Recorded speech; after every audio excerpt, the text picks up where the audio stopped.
नमस्कार भाई आने मु आज आपण मानू किसी बाइक ब्लॉग विषय आपन को सजेशन देवी से सजेशन जानिले आपण भी ये बाइक ब्लॉग तैयारी करेंगे। मु प्रथम धन्यवाद देवी राजू भाई एंड संजय भाई ठार मु आज ट्रेनिंग नहीं आसी बाइक ब्लॉग मु तैयारी कर 6टी टांकी से 6 टांकी है। प्रथम रहा आमर सिंगी एवं कंटिया एवं यही चारिटे आमर कौ रही एवं कौ धीरे धीरे बढ़िया चलती एवं गोटे टांकी मोर हार्वेस्टिंग सरी एवं आउ 3टी टांकी रही एवं देखु गोटे टांकी आमर कौ छोट बड़ मिसिक रही एवं आउ गोटे टांकी छोट बड़ मिसिक रही कि आउ 2टी बड़ रही से बड़ गोटे हार्वेस्टिंग सरी आ गोटे टांकी रही जो मैंने कौ नापी चाहिए मो सह कंटाक्ट करेंगे। कंटाक्ट नंबर टी वीडियो माध्यम आपन को दि जाए। मु कहवाक चाहूँ बाइक ब्लॉग कौन एवं कौ लोक मानी एटा ठीक एवं लाभ क्षति विषय मु आज आपण मानू सजेशन दूसरी।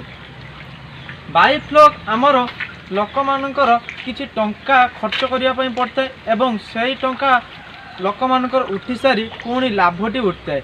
जदि आमर बाइक ब्लॉग रे किछि आमे चाहिबा लाभ होला आउ करिवा नै क्षति होला आउ करिवा नै मनोबलटी आमे भांगिबा नै कारण बाइक ब्लॉग रे लाभ भी हम क्षति भी हम सब जिनस लाभ भी थाए क्षति भी थाए। आमे सब बेले चाहिबानी लाभटा चाहिए आमर क्षति भी हो जाई पारे।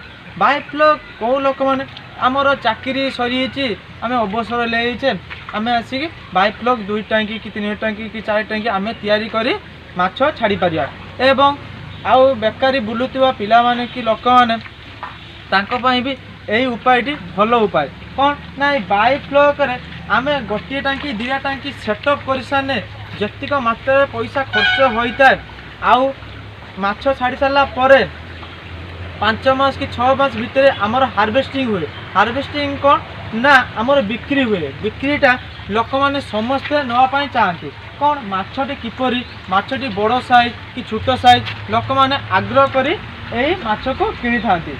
आउ कौन रहा ना यही बाइक ब्लॉग रे माछ गोटे प्रकार माछ छाड़िले हेनी आमे गोटे टांकी रे कौ जो छाड़िले आउ गोटे टांकी रे कंटिया छाड़िबा आउ गोटे टांकी रे मागुर छाड़िबा आउ अन्य भाकुड़ रुही अमूल काब ए सब माछ रही तांको दाना भी रही मेडिसिन भी रही एवं आउ अन्य जिनस रही।